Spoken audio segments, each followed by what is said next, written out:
Today would have just been your normal post-election dip in silver's price until what happened this afternoon. Let's talk about it as we explore.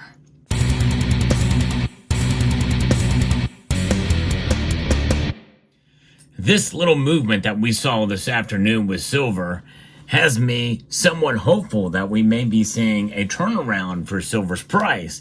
Now, I may be a little bit early on that, and anything could happen, but let me report on it because I think it is quite intriguing. We don't see this happen too often.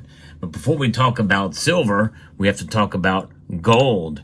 Gold has made a move today to the downside. In fact, right now, as I record this video, moments before the markets close, gold is now below $2,600 an ounce. It has pulled back that much, down $20.80 today. That's about 0.8% in the drop in price. Silver, on the other hand, is up 15 cents right now in late trading, moments before the markets close. And that is well over a third of a percentage point to $30.91. What an amazing thing, or 88 cents. And it's been something else to see with silver moving up. And in spite of what gold and the other metals are doing. In fact, platinum and palladium have also taken pretty big hits today. And rhodium also got affected. It's down $25 today. Well, let's talk about the other metals and and about silver up until this point before we get into it. But, in times like this, whenever there is a dip, and I did take advantage of the dip earlier in the day at my local coin shop. Yes, indeed. I'm going to show you what I got later on. I also got copper as well with it. But you should always consider making and having a relationship with a local coin shop in your area. Even if there's not one in your immediate area, it's worth the drive to get to know somebody in another city that sells gold and silver. But also, it's also good to look online. Summit Metals is a sponsor of this channel, and they have really good deals. And as you're shopping around for precious metals, consider Summit Metals. They might just have the deal you're looking for. SummitMetals.com. Now, when you're buying gold and silver, and premium is the thing that really hits us the hardest. And I made a purchase today with some really good premiums at my local coin shop.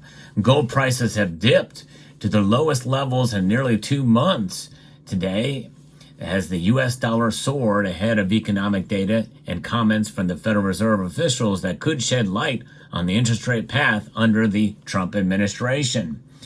Dollar strength is weighing heavily on gold. Interestingly, the relationship seems to have dissipated for much of the year, but now it's back in force ever since the election. This is what's been going on. The dollar index is definitely up to almost 106 right now. It's at 105.92 as I record this video.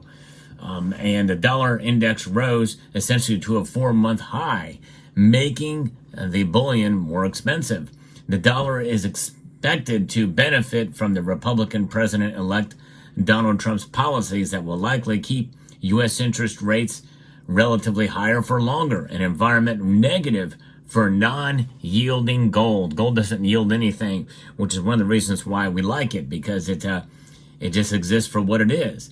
The dollar is expected to benefit, and because of that, the bigger issue for gold is competing assets, and I think equity markets have performed extremely strong post the election, and you're likely to see money flowing out into those competing markets. And Bitcoin is another one that's on fire. I haven't even checked it lately. It's gone absolutely berserk. Here it is at $88,831 in a Bitcoin. Insane. Wall Street's main indexes notched record highs, closed on Monday, lifted by stocks expected to benefit from Trump's potential fiscal policies. Market focus has now shifted to the October Consumer Price Index data that will be coming out tomorrow. That'll be very interesting. CPI, that's what we most recognize as a measure of inflation. Will it pull back to almost 2%? We'll see. The Producer Price Index and weekly jobs claims, that will come out on Thursday, and retail sales data on Friday. Several central bank officials have also scheduled to speak this week, including Fed Chair Jerome Powell. At current levels, we should start to see a pickup in physical demand. So expecting gold to bottom out in the $2,500 to $2,600 range, according to UBS analyst Giovanni Stanovo. Now that is where it is right now. It's right in between that range. On the high end of that range right now, could it fall back to $2,500? I kind of hope so, especially if a purchase is going to be made this week, for me anyway. We'll see. But it's fascinating to see the gold now dip into the 2,500 range. We've not seen that in a little while. So that's what that, but what's nobody's talking about yet, because, well, this is new, is silver's climb. It is now moving up, pushing past and defying the odds of what the other precious metals are doing. It is up. In fact, it's pulled back a little bit. It got up to $30.90 or so. Now it's pulled back to $30 and let's see here, $30.82 is now just up 9 cents. So as we get a close, silver may go back into the red, but the fact that it's up and this late trading very well could mean that this could be potentially the formation of a new floor for silver, And as we test maybe $31 again. But the fact that it's kind of defied the odds here in late trading with everything else down fairly substantially is an indicator and a possibility that it could be just a glitch or just an anomaly. Who knows? We'll see. I think if we see more of this happening tomorrow with silver holding on to and the other metals continuing to pull back, we could very well see potentially the bottom for silver. So it's not unusual these days, I've covered it before, where gold and silver will trade in opposite directions. That trading in opposite directions right now has now narrowed the ratio slightly between gold and silver to 84.56. Still extremely high. A lot of people, including myself, are very frustrated by that.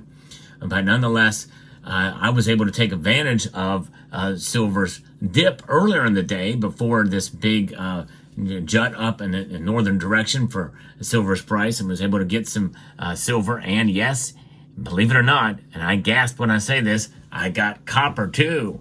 Yeah, 95% copper. I'll show you that in a minute. Stay tuned. That's coming. So silver's a move upwards.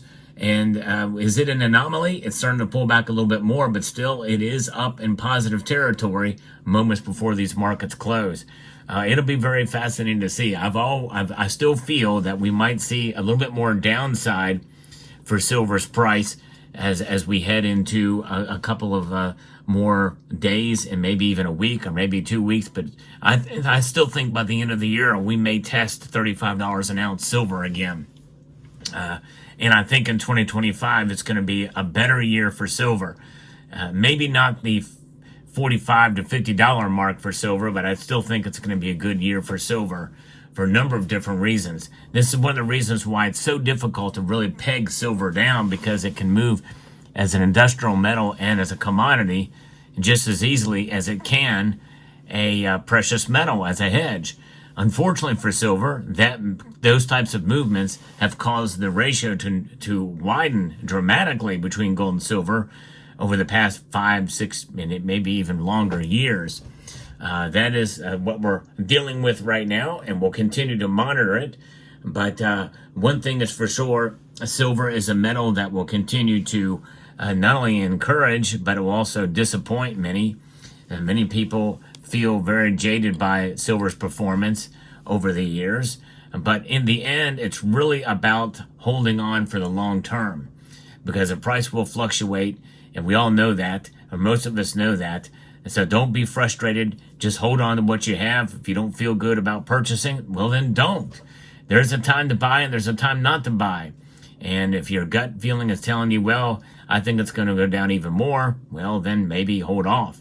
In fact, when I made my purchases today at the local coin shop, I asked them where they thought silver prices were going to go, and they say it's going to continue to fall for the next couple of weeks. Strengthen the dollar, or a big factor of it.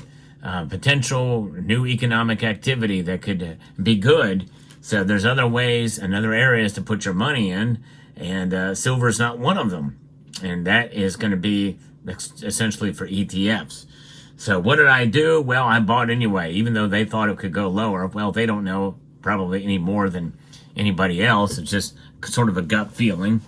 But I did make a purchase today. I got 3 for 22 per dollar. 3 standing Liberty quarters. Just these are wore down, but you can see enough detail in them at least to be able to be recognizable and hold their weight. And so I decided to get 3 more of these quarters, standing Liberty quarters, to add to the stack. I'm a big fan of Constitutional, and I really like the older designs. Standing Liberty design is a beautiful rendition of the quarter, so I added those to the stack, as well as a new 1 ounce silver round. Yes, indeed, that I got for a fairly good deal as well. I think $32.50 or somewhere thereabouts for this 1 ounce round here from Golden State Mint. Just like the design of it, a pretty nice design for a modern silver bullion piece. 3/9 fine silver and in a capsule. Can't beat that. So I figured I'd add this to the stack. What was the copper piece I got? You ask. You wonder, why did I buy copper for? Well, this only cost me 40 cents. 40 cents for a little Indian head cent. So I figured, you know what? Silver, copper, gold. You really can't go wrong there. So that's what I did. Let me know what your thoughts are. And have you been buying lately? I'd like to extend a multitude of gratitude to each and every one of you for watching, and to encourage you to please rate, share, comment, and subscribe.